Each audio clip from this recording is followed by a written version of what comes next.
off the pad and it should be everybody in the world.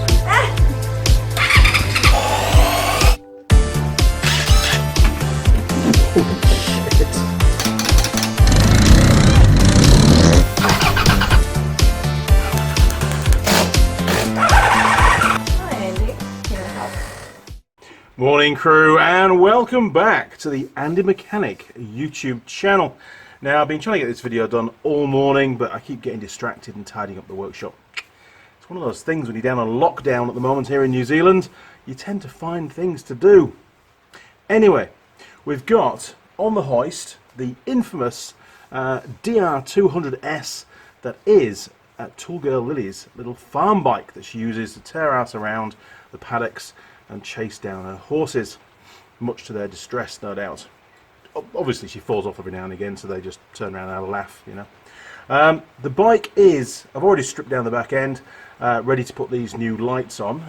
They have turned up, and I've also, before I opened the packaging, I went outside to also get some bits and pieces off some of the scrap bikes, because I've got a few of these. Some of them are in the full farm configuration, where they have a different kind of, hang on, here we are, look, all the bits are kicking around. Different kind of sort of back end to the bike. This is the farm style rear end, and they have a big rack and stuff on there to put, I don't know, strap some little lammies down or some food or whatever farmers do with their farm bikes. This one actually is the dirt bike style, but it's, or trail bike should I say, but it's fully road legal. It does need a new inspection, a new warrant of fitness we call it here in New Zealand, but to all intents and purposes this bike can go on the public road, and it's not limited to any kind of distance, whereas a farm bike, where it has farm rego, a B license they call it over here in New Zealand, B rego, those bikes are very limited to the distance that they should travel on a public road. Anyway, right, so the parts have arrived. Let's take a little look. This is, I'm hoping, the rear tail light. It's got the brake and the tail light built in. That's the part number. Okay, if you're looking for one of these, that's what you need to search for. And in the box, because they did send the wrong one, I haven't got the wrong one. In fact, they sent one of those, and that mounts, it's got two, you can see inside there, look, it's got two mountings in the vertical orientation, which is wrong for this style of back end, for the trail bike style. And in the packaging, what we were sent, and I had to get this all the way from Japan. It's brand new, it's really expensive, but hey, you know, farm bike, Tool Girl Lilli is worth it, believe me. So there we are, we've got a brand new tail light, and obviously it's got this little clear piece underneath to illuminate the rear number plate as well. So on that one, the mounting holes are in the horizontal layout, which is what we need. I will not tell you how much this cost, but it was not cheap, and it took about a month to get here. At least they got here before lockdown, that's the important thing. Now, I did manage to find outside on one of the scrap bikes one rear indicator. It's missing both rear indicators. I wasn't too sure if I had that, so I've now got a spare. Didn't actually have to buy two new ones, did I? I could have just bought one new one, but anyway, I don't know how good, how corroded and stuff inside that one is. So, we bought, sorry, that was lunch. It's actually afternoon now, it's not morning. Terrible. I bought two new rear indicators. Now they are sided, and they're only sided because realistically the colour coding of the wiring. So we've got that one there, that's got a grey plug. I actually don't know which side is which, but I'm sure that the plugs will tell us when we come to put them on the bike. And yes, that one there has got slightly different colour wiring, and it's got a black little plug on there, look. So we do have both of those, which is good. So it'll look very smart when they're all on, won't it? And also to fit the, oh, you want part numbers, hang on, part numbers, there's one of the part numbers there, look, for one of the indicators. I don't know, like I said, I don't know which is which, and that's the part number for the other. Only one number difference, so be careful when you're ordering them. And also, just to mount them on into the mudguard, you need some of these little plastic clips. You'll see them in more detail when we come to put them on the bike. These are the same part numbers, so you need two of those if you're going to be doing the same job as me. Okay, right, well, the next thing to do is head over to the bike and get all these bits and pieces put on, and fingers crossed the wiring and the switchgear on the bike is going to work. The front two indicators do come on, but they stay on permanently, you know, whichever side you've illuminated, so you're turning left, put the switch gear to the left hand side, it just stays on, and that's because the flasher relay doesn't have sufficient current going through it on the bimetal strip to warm the strip up enough to cause the contacts for it to bend away and break contact, and that's what causes the flashing effect on an old school mechanical type flasher relay. And there are some videos on the channel covering how they work. Okay, let's do it. Over to the bike, let's get on with this job. Now, before we fit the indicators, we need to work out which side is which. So we've got the original Suzuki wiring here, we've got the grey socket and the black socket, so we'll plug them in and we'll see, we'll put it on maybe left indicator and we'll see which one flashes, because I just don't know on these. Right, that's the grey one. And also we're going to test the wiring integrity as well, because if there's a problem, now's the time to fix it. Okay, so let's just turn on the ignition. There we go, indicate left. Oh, look at that, perfect. So that's the left-hand indicator, so I'm going to put a little mark on that.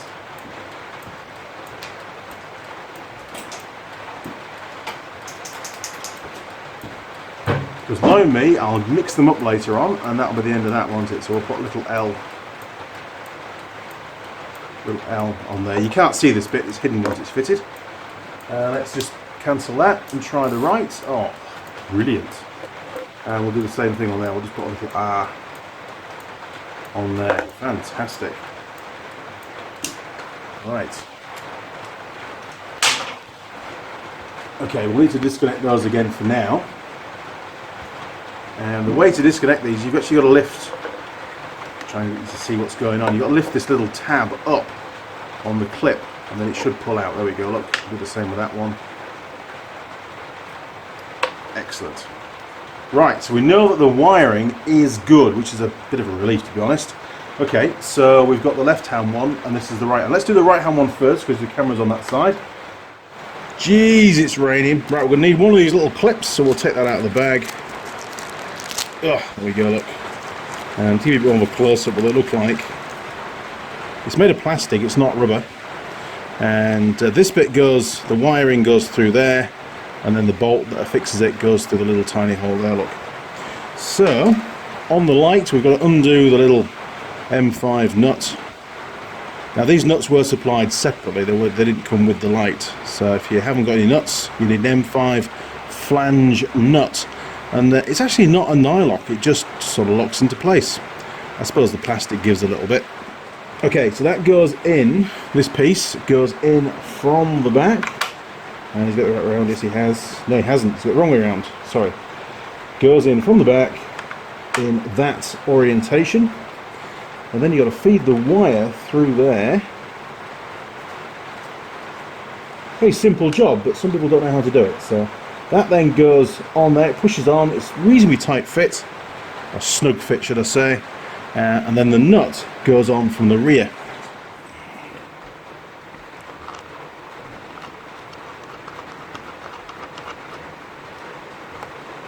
There we go.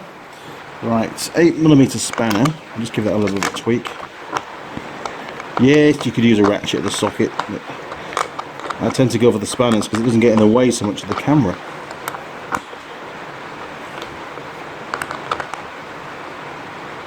Now don't go mad, don't need to go gorilla style on these things, they're only little bolts. There we go. Right, that is that one done. Now with the wiring, you'll see on the back you've got the main mounting holes for the tail light. There's these little tiny holes underneath, and that's what your indicator wiring goes through. So that goes through there, and then, as I understand it, it goes, don't forget they were missing off this one, it goes through there, underneath this steel plate, between, there's like a channel it runs down, and then you can plug it in. Okay, so you've got a little tab just on there, and that has to go on the little clip side on there. In fact, what I might just do is spray a little bit of spray in there. Hang on a second. Right, pop some of that in there. I'll just stop it from rusting, or corroding is the right word. And then we can pop that in there. And I like to lift the little tab up when I'm putting it in. It just takes the pressure off the whole thing. There we go, that's that one done. And we repeat the whole thing for the other side. Will be great to have this little bike on the road. $50 this bike cost. Absolutely fantastic. You can't knock it. Okay, so again, working around the camera, that goes in there. Feed the wire through. And then that just goes inside the actual lamp unit itself onto the stalk, holds it in place, and then we can stick the nut on. And this is such a simple system, it really is very good. Some of the indicators I've had to fit over the years are so much palaver, lots of little bits and not very good at all really. Right.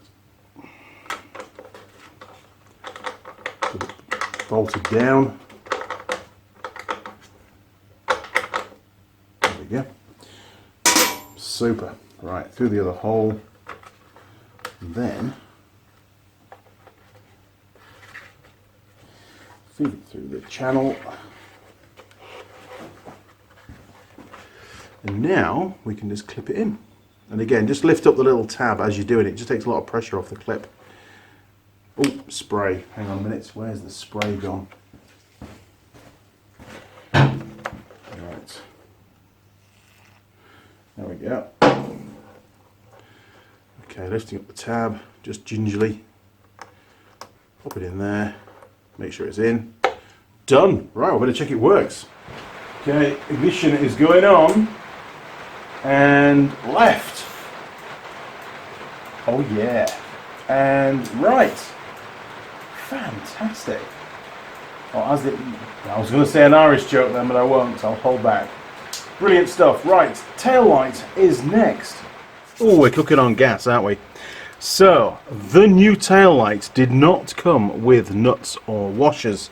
So, earlier on, like I say, I rummaged around some of the scrap bikes, and there's quite a few around the garden. Mrs. Mechanic's not over happy, to be fair. But I like to have scrap vehicles around. I feel at home, you know.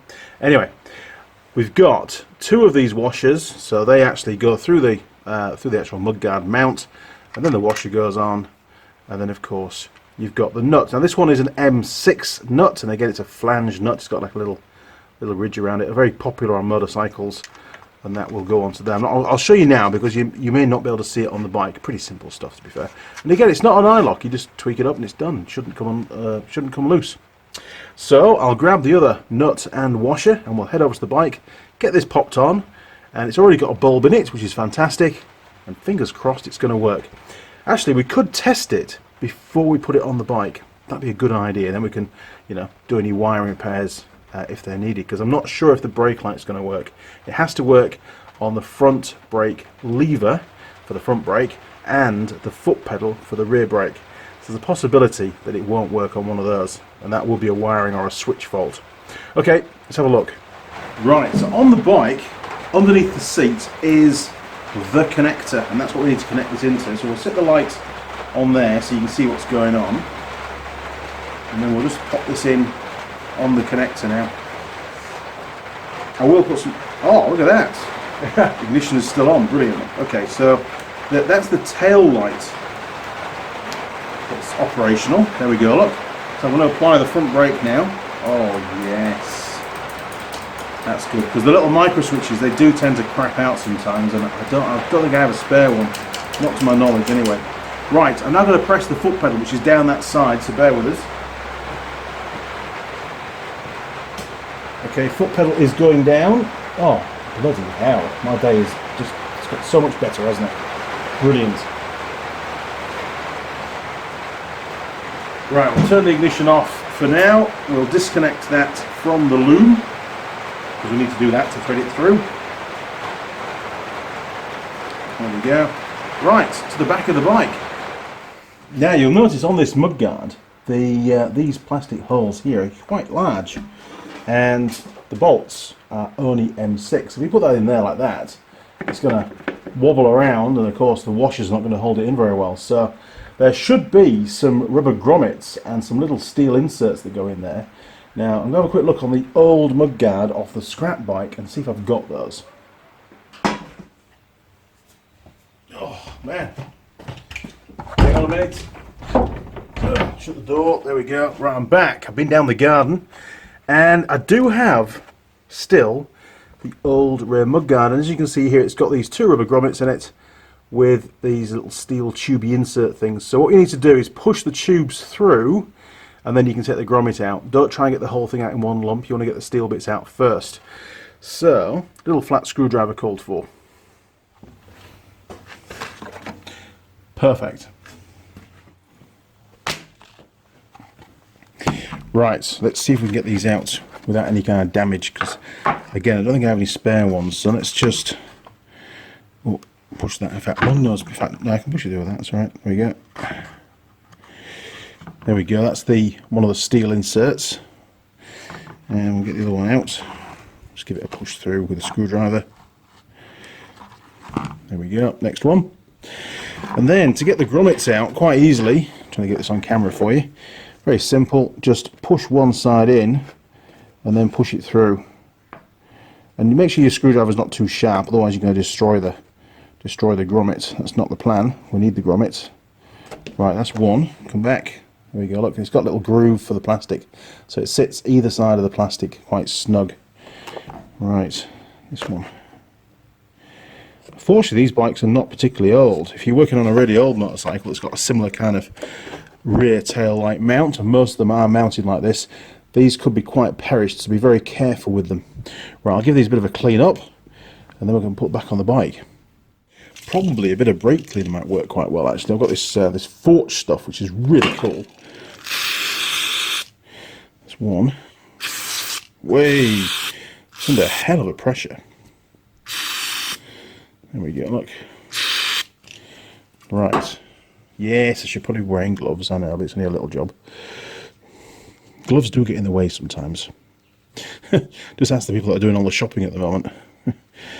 Gloves and masks, great fun. Right, that's that one. I mean, you know, clean it now, because it's never going to get another clean, is it, to be fair?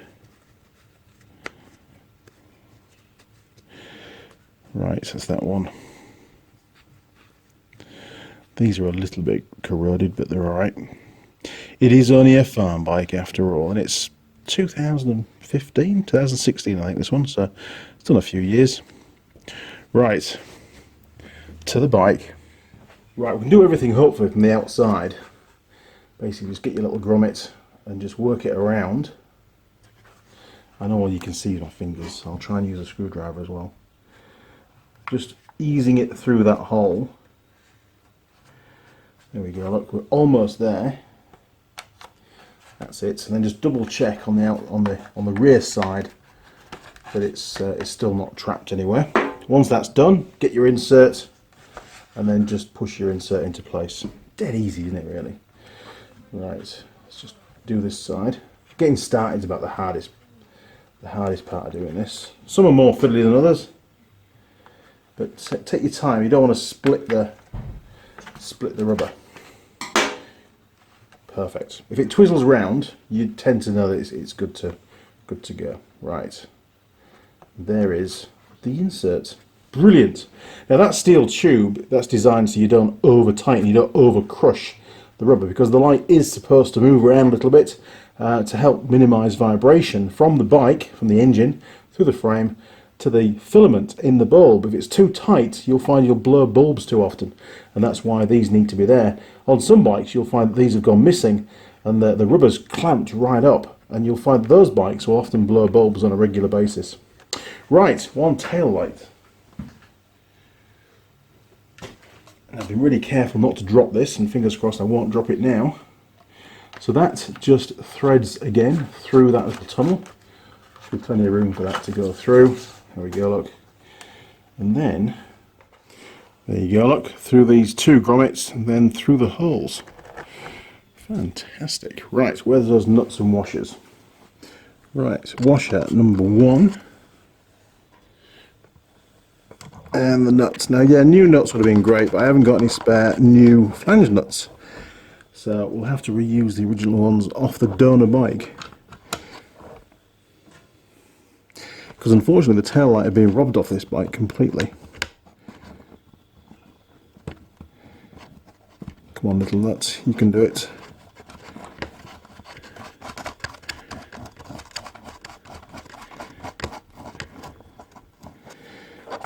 Fantastic. Right, we need a spanner, 10mm spanner or a ratchet. I've got a, here we are, look, here's a 10mm socket on the ratchet. That should do the trick nicely. And that's tight. That's all it takes. Don't over tighten it, because all you're trying to do is crush that tube. That's not there to be crushed.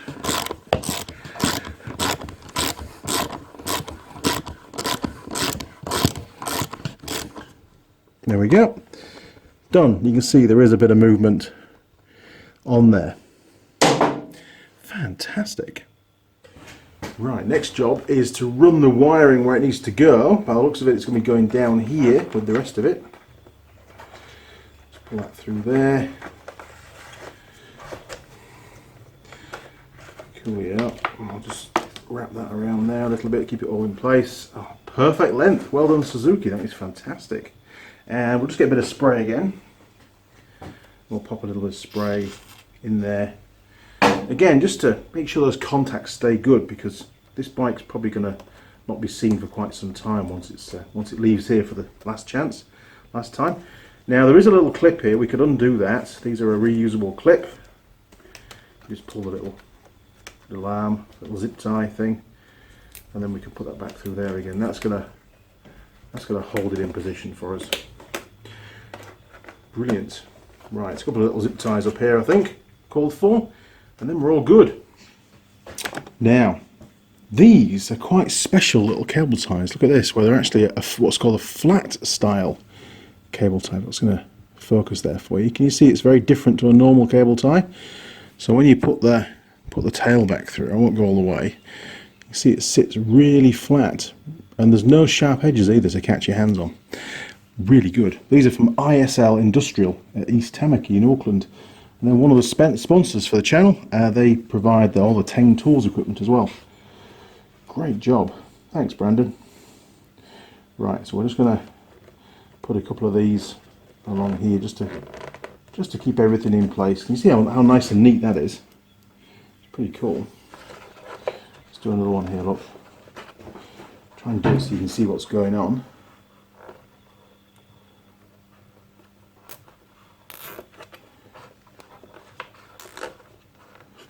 Great stuff. 1, 2, 3. Perfect. Right, let's take a little look at the bike. The overall finish, absolutely awesome, isn't it? What a job. I think that's quite super neat what's going on there. I think Tool Girl Lilli. Oh, let's get the lights flashing. What the hell? Right. Ignition on. There we go. And let's just indicate right. So we should have right indicator and tail lights. You can see under there we've got the clear section of the light that illuminates the number plate. Right, one last check. We'll cancel that. Indicate left. Yep, fantastic. And of course the brake lights. Is that gonna can I reach my foot? Hang on. Oh, there we are, look. Fantastic. That's the brake lever. And the front brake. Brilliant. Job done. A little Tool Girl Lilli, you owe me a pint for this. Or 2, should I say. Right, let's cancel that. And always remember to turn the ignition off, otherwise flat battery.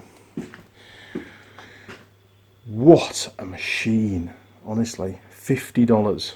But we've spent some money on it. We've done steering head bearings in there, look. So all these bearings have been replaced. It's got new front brake pads. There's a video on doing that.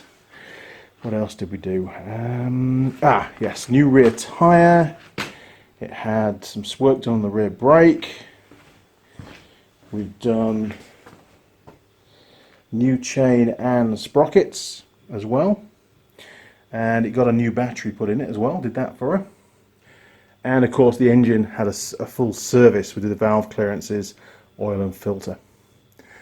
And well, oh yeah, we changed the ignition barrel. Oh, in fact, we changed the ignition switch initially, and then somebody tried to steal the bike, so we've had to change the barrel as well. Yeah, been pretty busy, and I've done some work on the front indicators because I think it was that one had fallen apart inside, but it was an easy fix. Put it back together and it all worked just fine. Right, back to the bench. We are nearly finished. I almost forgot. To have a warrant of fitness on a motorcycle here in New Zealand, you have to have a rear-mounted reflector. So again, I noticed on the bike it's missing. You might have spotted that when you were watching the video. And this one I managed to rob off another bike. I think it's one of Ben's, so don't tell him, otherwise he'll go mental. But it is a bike for parts, and well, this is a part, isn't it? So yeah, perfect. He won't know. And these are a legal requirement here in New Zealand, and it's amazing how many motorcyclists take these off because, well, in their opinion, they look dumb, and it messes up this beautiful tail tidy they do, where they cut back that mudguard at the back and they fit little tiny LED indicators and little tiny rear tail lights, and think it looks really cool. And in my opinion, I'd much rather be safe than look that little bit more cool. Anyway, to the bike, let's get this slapped on and then we can wrap this video up. Now, you might notice on the mudguard, this is the bit that the motorcycles tend to chop off. You know, they cut the whole thing down. Some of them put the number plate right down the side, or even under the fender, which is, hey, anyway, such is life. So you'll notice here there's two holes. One is the hole for the bolt, and one is for a locating tab. And on the back, you've got the locating tab and you've got the bolt. And this is a Stanley product. These are really good. These are the original ones, and it's a Stanley 070-0502, made in Japan. Quality product. Right. So that goes in that orientation, and we'll chuck a bit of spray on the threads because they're a little bit rusty. There we go, look. And we'll pop the old nutty on.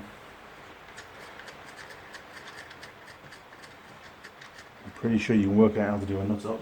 Alright, give it a tweak. Oh yeah. Sorted. So, tool girl Lilli. What do you think to your bike? Pretty good, eh? Damn, she's nice. Can't wait to get back in the workshop, but we're on lockdown at the moment, so Lilli is all on her own in her house. Damn. Okay, crew, well, hopefully you found this video both entertaining and helpful. I fully appreciate quite a basic job, and for any of the semi-professional, professional mechanics, they could do that with their eyes closed. It was another little job that I had to get done. I'm here on lockdown here in New Zealand. I've got plenty of time in the workshop, and I thought it'd be quite nice just to put this to camera and knock out another video for those that are interested. If you're not interested, of course you wouldn't have watched the video. Anyway, if you did enjoy it, why not click on the subscribe button? There are lots more videos on the channel, about 550 at the moment, and there'll be a lot more coming up soon. If you click on subscribe, then our friends at YouTube will send you an email as and when I upload any new videos, and then that way you won't miss out. You'll be able to see the videos as soon as they get launched onto the site. You'll also find me on Facebook, Instagram, and Twitter. Feel free to communicate through any of those portals. There's also my email address down the bottom in the description. Don't forget, you can also get And Mechanic merch if you go on to www.zazzle, Z-A-Z-Z-L, I can't spell today, le.co.nz, and type in Andy Mechanic YouTube, one word, and that will take you to all the really cool merchandise, and there's going to be a lot more on there soon as well.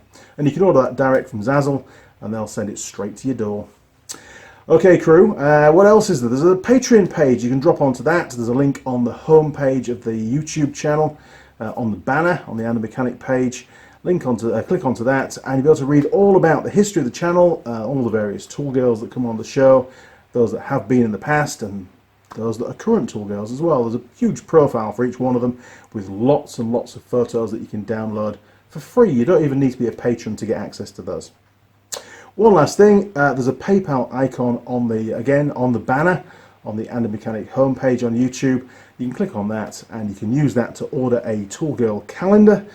Also make a donation towards the channel. And those that have already donated, and there's quite a few of you out there now, I really, really appreciate it. Without you people, I really couldn't do everything that I do here in the workshop. Okay crew, well, I've had a great time doing this video, and hopefully you've enjoyed watching it too. See you around, and during this apocalyptic time, keep safe. Over and out.